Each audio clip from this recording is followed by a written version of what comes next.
Próximo caso, paciente JS, masculino de 52 anos, vem encaminhado ao nosso ambulatório com queixa de alteração no exame de rotina. Ele vem então encaminhado por uma alteração no ultrassom de abdômen, foi o gastro que acompanha ele, que nos encaminhou, mas assim, totalmente assintomático, sem perda ponderal, sem hematura, sem dor lombar, sem sintomas urinários. Ele veio porque foi identificado uma lesão no rim à direita. Realmente sem queixas, né? Ele é previamente hipertenso, diabético e também está no pós-operatório tardio de gastroplastia redutora. Então ele ainda teve uma perda de peso, mas ainda obeso. Ao exame físico, bom estado, aparelho cardiopulmonar sem alterações, o abdômen ele tem avental, flácido, indolor à palpação, mas nada que chame atenção, só a cicatriz mediana supraumbilical da gastroplastia. Também traz laboratoriais sem alterações. E aqui eu trouxe as imagens que ele fez do ultrassom que motivou o encaminhamento dele para o nosso serviço. Aqui fígado e pâncreas sem alterações. E aqui a gente consegue ver a descrição dos rins. Ele falava de rins tópicos, de forma e contornos preservados, e um cisto piélico em terço médio para o inferior do rim direito, que é essa área mais, eu não consigo apontar, mas essa área mais central. Achei bonito aqui que o radiologista conseguiu mostrar bem legal para a gente. Um cisto piélico, então, com formação sólida em seu interior, de 1,7 por 1,6 centímetros. Tem um cálculo em cálice superior do rim esquerdo, mas não obstrutivo, sem outras alterações associadas. Então, um homem de 52 anos, hipertenso diabético e pós-operatório tardio gastroplastia, com esse cisto de componente sólido. Pode seguir para avaliação. Bárbara, você está satisfeita com isso? Qual seria a sua sequência? Bárbara? Bárbara, não está? Oi, professor, desculpa, eu tô no centro cirúrgico. Desculpa, então. Transplante renal. Eu tô ouvindo, mas não tô conseguindo prestar atenção em tudo. Tudo bem. O Bocos está? Ele está operando lá em Sumaré, professor. Também? Ok. Bom, mas nesse caso que eu peguei, eu pediria uma tomografia. E aí, o que foi feito, Fábio? Então, professor, para ele, inicialmente foi solicitada uma ressonância magnética de abdômen. É um exame de fora, então vou ficar devendo muitas imagens. O que eu tenho são essas 3, mas que são as mais representativas para o caso. A parte de abdômen superior sem alterações. E, novamente, visto um cisto heterogêneo no terço médio para inferior do rim direito. Falo novamente, 1,8 centímetros. Com componente sólido interno e realce pelo meio de contraste, classificando como Bosniak 4, inteiramente endofítico e em contato com a gordura do seio renal. Essa é a imagem bem central aqui. Ok. Daniel Arran, por favor, o que você pode complementar para nós? Ô, professor, perfeita conduta quando se encontra um cisto com um componente ecogênico no ultrassom, tem que se confirmar que esse componente ecogênico, se ele é sólido ou não, e para isso a gente precisa do meio de contraste. Isso pode ser com tomografia ou ressonância, né, preferencialmente. Aí nós temos apenas a imagem ponderada em T2, a sequência ponderada em T2, que demonstra o cisto, e um componente heterogêneo, e a gente precisa do contraste aí para ter certeza se isso é sólido ou não, porque caso seja sólido, isso é um cisto enquadrado na categoria Bosniak 4 com alta chance de malignidade. Então, o Fábio falou que não tem mais imagens, né? Infelizmente, então só essa, doutor. Tá. Tem descrição do laudo, Fábio, demonstrando se isso é sólido ou não? Sim, ele fala de uma lesão cística de 1,8 centímetros com um componente sólido no interior e realce pelo meio de contraste. Certo. Então, se esse componente do cisto teve um realce pelo meio de contraste, ele é sólido, então nós estamos diante de um Bosniak 4 com 95% de chance de ter um carcinoma de células renais intracístico aí. O problema é a localização, né? É uma lesão que tem origem no parênquima renal e se insinua no seio renal. É bem profunda a lesão, é uma lesão endofítica e central, né? No terço médio do rim aí. Então, é uma lesão que eu vou até deixar vocês discutirem, mas em teoria essa lesão, se o paciente não tiver contraindicação, é uma lesão cirúrgica. E aí nós estamos diante de um problema porque pela localização da lesão, né? Desculpa, Fábio, você pode repetir a idade do paciente? 51, doutor. 51, algo tem que ser Pertence feito. diabético e tem uma gastroplastia redutora. Apesar da maioria dessas lesões serem indolentes, elas, num paciente de 51 anos, não dá para a gente ficar apenas observando, né? Daniel, hoje nós temos aí uma facilidade maior para tomografia e um pouco menos para ressonância, mas comparativamente, o que você prefere? O que lhe dá mais segurança, a tomografia ou a ressonância? Ou são equivalentes? As duas são muito boas, professor. A gente reserva a ressonância para lesões pequenas. Então, se a ultrassom a gente identifica uma lesão com menos do que 1,5 cm, 2, eu prefiro a ressonância magnética, ela tem mais resolução tecidual para definir se é sólida ou não a lesão. Mas lesões maiores, do que 1,5, 2 centímetros, as duas são muito boas, né? A ressonância ficaria para apenas em casos duvidosos. Muito bem, agora estamos com um caso de 52 anos, diabético, um indivíduo ainda relativamente jovem, com uma lesão central. Wagner?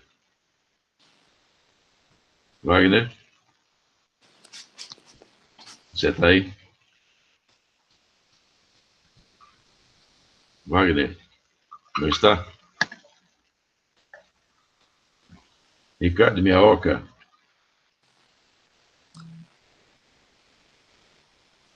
Nenhum dos dois? Ok. Então vamos lá. O doutor Elcio, acho que o senhor quiser perguntar a questão do vídeo, o doutor Elcio está na reunião. O Elcio está aí, o Elcio está lá na sala? Sim. Opa, Elcio, desculpa aí, bom dia para você. Essa lesão tem que ser ressecada. Em termos de uma abordagem menos invasiva, laparoscopia ou outra coisa, o que você acha? Passível de ressecção? Sim, é passível, sim, de ressecção laparoscópica, até porque a lesão está muito próxima dos vasos, mas ela é anterior aos vasos, isso facilita um pouco. Claro que com o robô seria mais fácil, porque a gente tem um movimento mais livre das pinças, mas daria para fazer laparoscópica com o paciente avisado do risco de uma conversão, caso esteja difícil. Eu acho que, com a experiência que você tem, uma cirurgia beta seria uma cirurgia muito fácil aí para você, Fernandes. Mas em termos de laparoscopia, você faria a nefrectomia ou a ressecção da lesão? Não, só a ressecção da lesão, que ela, inclusive, parece ser exofísica, apesar de estar próxima ao vaso, ela deve ser identificada com facilidade. E iniciar a cirurgia pelo lado do vaso, afastando do vaso para depois retirar a parte mais próxima do parênquima renal. Quais as preocupações e os passos que você seguiria, né? O que chama atenção, o que você pode nos ensinar em termos de abordagem laparoscópica numa lesão desse tipo? Bom, se é uma lesão muito endofítica, fica mais difícil localizar. Essa parece que não vai ser difícil. Então, a gente tem que iniciar liberando ela dos vasos, porque aí nós já ficamos com a proteção dos vasos, para depois liberar a parte do parênquima renal, afastando ela do vaso primeiro e depois liberar o restante que está mais afastado do vaso. E você faz o clampeamento do pedículo? O clampeamento do pedículo, sim. Tá. Você acha que uma lesão dessa, você tem quanto tempo para retirar e fazer hemostasia? Bom, depois que clampear, nós tentamos sempre resolver com menos de 30 minutos. Em geral, dá para resolver depois do clampeamento com 30 minutos de isquemia. Qual o grande problema aí? Da abordagem laparoscópica? É um grande problema desse tipo de lesão. Técnica, né? Dificuldade técnica porque as pinças da laparoscopia, elas são rígidas, você não tem um movimento lateral muito grande, você tem que quase que mobilizar o rim para poder entrar num ângulo diferente. Então, a limitação da posição das pinças, você não tem nem no robô, nem na cirurgia aberta, quando você tem maior liberdade de angulação e de mudar a posição dos instrumentos. Ô, Fernandes, Oi, posso perguntar para o Elcio? Elcio, você tem condições, é lógico, precisa ter num hospital de bom padrão, usar um ultrassom intraoperatório nessas condições, ajudaria a localizar melhor essa lesão? Se ela tiver difícil de se ver, porque não sendo muito exofísica, nós podemos usar ultrassom cirúrgico. Inclusive, nós já usamos ultrassom de biópsia de próstata, enfiando por um orifício de um trocarte de 10, tira o trocarte, enfia esse ultrassom e faz ultrassom com esse probe. Mas tem uma firma hoje que traz o ultrassom laparoscópico para você usar quando você compra os materiais dele. Ok.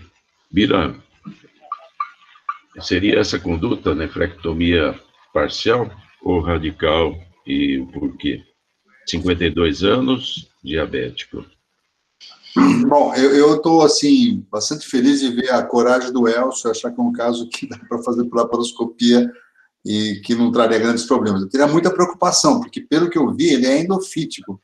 Eu não sei como é que conseguiria encontrar esse tumor sem a gente manusear muito esse rim. A não ser que vá pelo seio e encontre pelo seio, mas eu acho muito difícil. A gente não tem uma imagem muito fidedigna. Eu acho que entrar com essa imagem que a gente tem é meio temeroso. Até se eu fosse indicar cirurgia, seja beta laparoscópica, eu acho que eu pediria, ou viria essas imagens, talvez a reconstrução não foi apresentada pelo Fábio, mas haja, mas se não houver reconstrução, eu acho importante ter uma reconstrução, uma tomografia para ver exatamente a localização. Eu acho que essa localização é médio-renal, mesorrenal e intrarrenal. Então, eu acho que é complicado você abordar. Se fosse fazer, eu tenderia a fazer cirurgia aberta com ultrassom intraoperatório, e sei da dificuldade que seria, porque você vai entrar numa área ou pelo parênquima que vai sangrar. A gente não costuma fazer o clampeamento do pedículo, mas a gente clampeia em volta do tumor. Para achar o tumor seria difícil, porque só com ultrassom, porque ele palpável deve ser uma estrutura mais amolecida, parecida com o parênquima, ou você entraria pelo seio, mas eu já prevejo dificuldades. Outra possibilidade, que não é descabida, é acompanhamento. O grupo de Toronto mostrou algumas dezenas de casos de Bosniaks, até 3 e 4, que eles acompanharam por um tempo não pequeno, eu não lembro agora exatamente como foi o acompanhamento, e eles não viram nenhum caso de metástase. E, aliás, eu nunca vi também nem nada descrito, metástase vinda de cistos, mesmo cistos tumorais. Então, eu não acho que é descabido você acompanhar. O que diz um pouco contra a idade dele, o menino jovem vai ficar aí algumas décadas ainda, ele também não vai querer isso daí. Mas eu digo assim, não é descabido se ele fosse mais velho, por exemplo, mais idoso, porque ele tem comorbidade, assim por diante. Então, não é de tudo errado a gente acompanhar um caso desse aí. Agora, eu interviria com cirurgia aberta, ultrassom intraoperatório e com medo. Ô, Bira, Diga. bom dia. E esse íntimo contato com o hilo, ele incomoda um pouco, né, do ponto de vista de acompanhamento. Apesar de a cápsula desses tumores serem bastante delimitadas, quer dizer, e tudo isso que você colocou, né? É muito improvável a gente pensar em metástase nesse tamanho, ainda mais é um cisto, né? Bosniak 4, complexo. enfim, você ficaria um pouco mais reticente pelo íntimo contato com a gordura do hilo, do meso ali, ou isso não incomoda tanto do ponto de vista de pensar num segmento? Se a gente for fazer uma análise com os tumores, é difícil fazer, mas assim, vamos fazer uma analogia com os tumores sólidos. A gente sabe, Léo, que independente da localização, o tamanho conta muito. Tumores menores que 3 centímetros do rim, raramente você vê metástase, independente da localização. Então, eu acho que, também por esse motivo, seria interessante, se o paciente tivesse qualquer óbice, ou a situação fosse acompanhar, ver se esse tumor cresce ou não. Eu não acredito, vou dizer que é zero a possibilidade, mas é muito remota a possibilidade desse tumor, nessa situação, trazer alguma metástase e tratar, e tornar o paciente incurável. Então, eu acho que isso tudo tem que ser colocado no paciente, porque ele pode acabar com uma nefrectomia radical. E não é difícil que alguém entre lá e faça uma nefrectomia laparoscópica radical, e, digo mais, também não é difícil chegar e não ter tumor maligno. A gente se enganar e talvez seja um tumor multicístico, multicístico não, vários cistos, o Atanásio vai falar melhor, é um cisto multilocular, que você não vê malignidade. Eu já peguei casos assim, tumores maiores. Então, a gente está lidando com uma situação difícil. Eu colocaria todas essas questões ao paciente e a decisão seria em conjunto. Professor Atanásio, tem alguma consideração? Não, o que o doutor Birajara está falando é nefroma cístico, né? Quer dizer, uma lesão que seja totalmente cística. E aí seria benigna, né?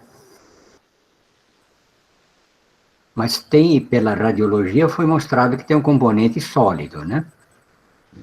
Eventualmente, o tumor misto, né? Chamado epitelial e mesenquimatoso, isso também seria uma outra possibilidade. Que também seria benigno. Ok. O Fábio tem seguimento, professor, desse paciente? Tem. Eu só queria aproveitar o Dr. Lahan, que está aqui com a gente, para perguntar sobre terapia focal, ou crioablação ou radiofrequência nesse tumor. Pelo tamanho, pela localização, pelo contato com a gordura do seio, se seria um bom caso, se traria muito risco? Qual que é a opinião? Fábio, a terapia focal é muito útil em pequenas lesões renais de acesso difícil, né? Aí a gente tem 2 opções, na verdade tem 3. A primeira opção seria a alcoolização, que não é muito indicada pelo fato de ser um cisto Bosniak 4. A segunda seria a radiofrequência, que também não é indicada em lesões císticas complexas. E a terceira, crioablação. Eu, particularmente, não tenho experiência no procedimento. Quem faz no nosso grupo é o Thiago Penaquim. Eu até fui ver se ele estava na reunião, mas ele, infelizmente, não. Mas a crioablação é justamente indicada para reduzir complicações relacionadas a essas terapias minimamente invasivas, no caso, lesões focais próximas ao sistema coletor, né? Existe toda uma preocupação e um preparo do paciente durante o procedimento, justamente para se evitar isso, né? Porque em lesões focais não basta a gente, no caso de radiofrequência, queimar, e no caso de crioablação, né, congelar apenas a lesão. Precisa de uma margem de segurança. Então, a terapia tem que atingir um raio um pouco maior do que um diâmetro um pouco maior do que o diâmetro da lesão. Mas é possível, sim. Perfeito. Bira, você, na sua abordagem, você não fez consideração a respeito de terapia focal. O que você acha disso? Nessa situação, hein? Bem central, próximo ao hilo, grandes vasos. Quando ela foi implementada, a terapia focal, isso era uma contraindicação absoluta, o fato de estar perto dos vasos. Eu sei que hoje, com a experiência que foi adquirida, tornou-se uma digamos, uma contraindicação relativa. Eu tenho muito receio de indicar qualquer terapia nessa situação. Você não sabe bem como é que estão os vasos, é uma estrutura líquida, você vai pulsionar, você talvez tenha contaminação de leito. Eu não faria. Em tumores císticos, ainda intrarrenais, eu não consideraria fazer nenhuma terapia focal. Ok, Fábio, deu seguimento.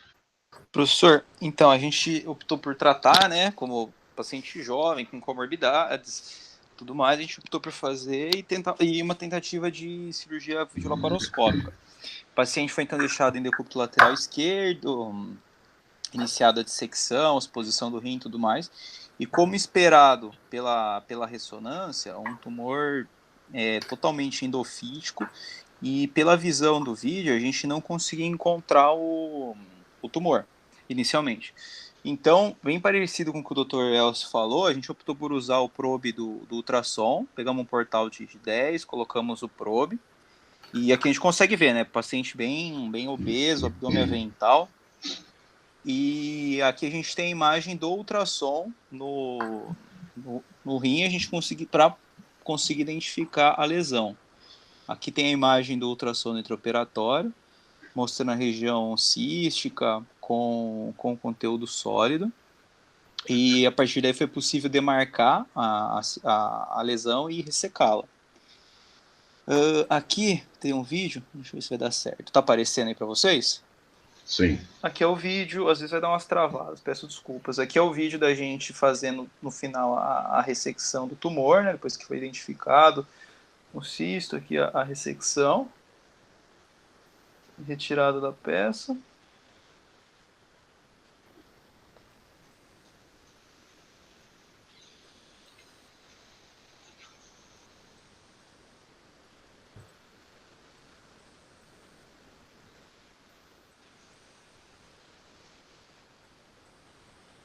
Daí, retirada inteira, né, sem intercorrências, e óbvio que para a gente tirar a lesão foi clampeado o hilo, feita incisão, ressecção, e durante a excisão do tumor foi identificada a abertura do sistema coletor. De qualquer maneira, foi retirado o tumor, também uma margem adicional de 2 centímetros de parênquima renal, só para ficar tranquilo com relação à margem oncológica, e feita a sutura da medular com caprofil 3 zeros e vicril 3 zeros. O hilo foi então desclampeado com 35 minutos no total de isquemia e realizada a sutura do córtex com vicril 0, isso já depois de desclampeado, mas com uma boa hemostasia, uma sutura satisfatória, mas pela segurança foi optado por manter um patch de Surgicel também. Foi fechado o sistema coletor, né, foi bem identificado, fechado, mas foi optado por passagem de duplo J ao final do procedimento, só para a gente garantir aí o pós-operatório. Esse caso aqui foi o Dr. Lucas que fez a cirurgia, ele está na sala, não sei se você quer comentar alguma coisa, Lucas, você vai passar mais alguma coisa do intraop? Lucas, a respeito da cirurgia, como que foi? O que você pode dizer? Está sem som.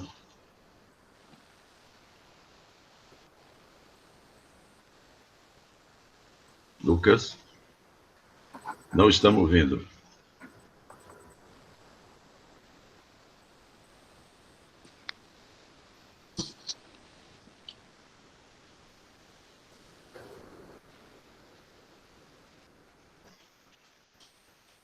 Não. Qualquer coisa, acho que ele saiu. Vou falar para ele, sugerir para ele sair e entrar. Você estava na cirurgia, ou Fábio? Não estava, professor. Ele me passou os dados e me contou. Quem mais estava na cirurgia? Vamos ter que ver com ele. Ok. De qualquer forma, foi uma bela cirurgia. Então, professor, acho que foi bem interessante. Foram os pontos boa. Aí que o pessoal trouxe à tona, né? O Dr. Elcio aí ressaltando bastante do ultrassom, o Dr. Birajara falando da proximidade do seio, e de fato teve a abertura aí do sistema coletor. Fábio, vocês me ouvem agora? Perfeito. Agora beleza, sim. conectei no celular aqui. Desculpa, o computador, não sei qual foi o motivo aí da falha no som. Mas, enfim, esse paciente ele tinha chegado mesmo para a gente já preocupado com a idade, já tinha feito toda essa discussão de fato sobre terapias menos invasivas, ele queria mesmo operar para resolver porque jovem, né? É um paciente que tinha sido oferecido robótica, a gente conversou sobre isso mesmo, como o Dr. Elcio comentou. A robótica tem uma vantagem enorme em relação à mobilidade das mãos, para fazer a sutura. Provavelmente na robótica teria tido um tempo de isquemia um pouco menor, mas acho que também, no final das contas, não fez tanta diferença. A gente vai ver o pós-operatório dele, ele está super bem. Ele tinha chegado com indicação de nefré radical, porque tinham optado por fazer radical vídeo, porque ia ser um acesso difícil. A lesão era bastante endofítica mesmo. O Dr. Elcio ficou na dúvida ali com a imagem, mas realmente era bem dentro do rim. Quando a gente entrou na laparoscopia, não dava para ver nada. O rim dele era perfeitamente normal. Na superfície, não tinha nenhum abalamento de superfície, nada. A gente foi preparado com ultrassom laparoscópico, a gente não tinha ultrassom laparoscópico mesmo, então a gente fez essa adaptação usando o probe endorretal, ou o endocavitário, né? Para quem está acostumado a fazer biópsia transretal, é uma coisa importante, a gente aprende a fazer aqui na residência, então já tem uma familiaridade com o aparelho, consegue usar ele sem dificuldades. Então, com o ultrassom, a gente marcou as bordas inferiores, laterais e medial da lesão, depois a gente clampeou e fez uma incisão. Acho que o tempo que demorou um pouquinho mais de isquemia foi para chegar na lesão. A gente foi abrindo o rim e não achava a lesão, parecia que ela estava bem profunda. A gente aprofundou aí um pouco mais de 2 centímetros de parênquima para chegar na lesão. Aí chegou, aí foi tranquilo, ressecou na borda dela, igual a gente consegue ver no vídeo, foi tranquilo, abriu bem o coletor. Normalmente, de rotina, a gente não passa do PJ, a sutura é suficiente, a sutura ficou boa, mas como abriu bastante o coletor e para evitar complicações, a gente jogou do PJ já no pós-operatório imediato, ou seja, na própria cirurgia. Ao final, a gente posicionou ele e passou do PJ. A experiência que eu tenho lá do AC Camargo é que, normalmente, esses casos que abriam bastante a medular, a gente lá deixava com o dreno, observando o débito do dreno por 7 a 10 dias, e no caso de um aumento de débito, então passava do PJ. Mas, realmente, nesse caso, a gente optou por passar logo para evitar maiores complicações. Enfim, retirou a lesão com a margem. Isso que o Fábio comentou da margem de 2 centímetros, não foi só exatamente por uma segurança, mas porque quando retirou o rim, um buraco dentro do rim, fez a sutura, ficou sobrando um pouco de parênquima que estava acima desse nódulo. Então, esse parênquima ficou meio que para fora do rim, a gente retirou um pouco do excesso para conseguir suturar, e a gente viu que a foto final, e está completamente fechado, a hemostasia ficou super boa, e então a cirurgia foi bem tranquila. E ainda como comentário final, foi um grande sucesso, acho que um tratamento de alta qualidade que esse paciente teve a sorte de pegar profissionais bem qualificados desde o início, porque se o radiologista que fez o ultrassom não tivesse visto que era um cisto que tem um componente sólido, mesmo um cisto pequeno, esse paciente não teria feito o diagnóstico assim precoce. Então, acho que é um caso bem emblemático para a gente ver como que o atendimento de alta qualidade consegue fazer grande diferença na vida do paciente. Parabéns, Luca, pela cirurgia, hein? Brilhante cirurgia, hein? Estou orgulhoso de você. Obrigado. Parabéns, meu. Brilhante, parabéns, Luca. Fábio, e a sequência? Só uma pergunta para o Lucas, professor, desculpa. O Lucas, quanto tempo que você deixa esse duplo J aí? Umas 4 semanas? Deixa um pouco mais? Esse paciente, a gente foi acompanhando ele 1 semana, depois 4 semanas, ele voltou no ambulatório com 4 semanas, a gente marcou a retirada do Blue J na semana seguinte, então ele tirou com 1 mês e pouquinho, em torno de 5 semanas.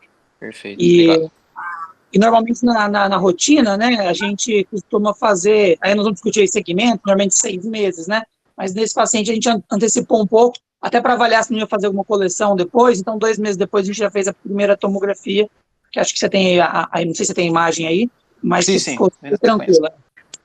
Perfeito.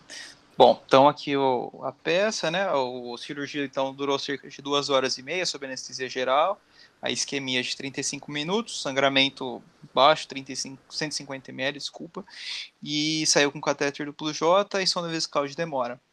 O paciente teve um bom pós-operatório, tranquilo, não precisou de droga, de leito intensivo, nada, ficou tranquilo, só no PO1 teve uma piora da função renal, reduziu um pouco de diurese, mas que no PO2, PO3 ele já recuperou e recebeu alta hospitalar no PO3 mesmo. Ele voltou então no PO30, sem queixas, para checar o anátomo. que novamente pedir desculpas aí, que a gente não, como foi de outro lugar, a gente não consegue as imagens do Dr. Athanasi, mas veio como um CA de células claras, com grau nuclear 2, sem invasão angiolinfática, necrose tumoral, componente sarcomatoso ou rabdoide, que indicaria um pior prognóstico, com estadiamento PT1A, e esse segmento adicional de rim aí que o Lucas comentou veio livre de neoplasia. Professor Athanasi, grau 2, o que o senhor considera? Suas considerações.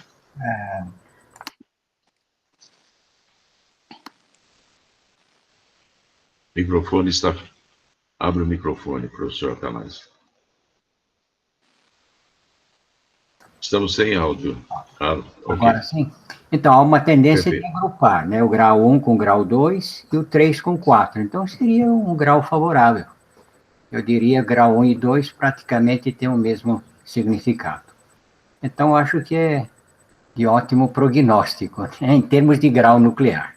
E também o estadiamento está ótimo, né? PT1A.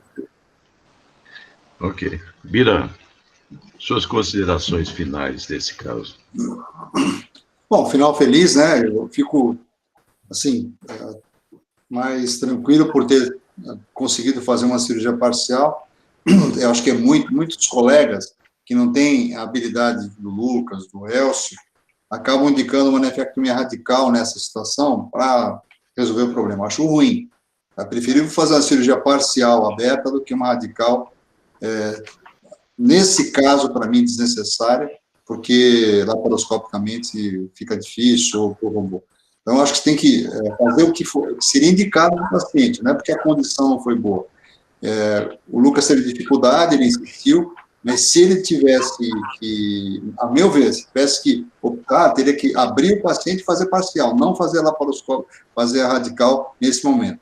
Eu sei que isso tem diminuído muito, mas há algum tempo atrás era muito comum isso acontecer, pela pouca experiência do pessoal que mexe com cirurgia minimamente invasiva. Eu fico feliz que o tratamento foi por laparoscopia e foi parcial, bom para o paciente, eu acho que ele está curado. Fábio? Perfeito, professor. Aí, eu até questionar sobre o segmento, mas o Dr. Lucas já adiantou. Foi solicitada uma tomografia de abdômen com contraste, que é abdômen superior sem alterações, e na região do rim, que a gente observa na fase arterial, apenas alterações relacionadas à manipulação cirúrgica, mas sem sinal de sangramento, sem coleções, e trago também a fase excretora, que também...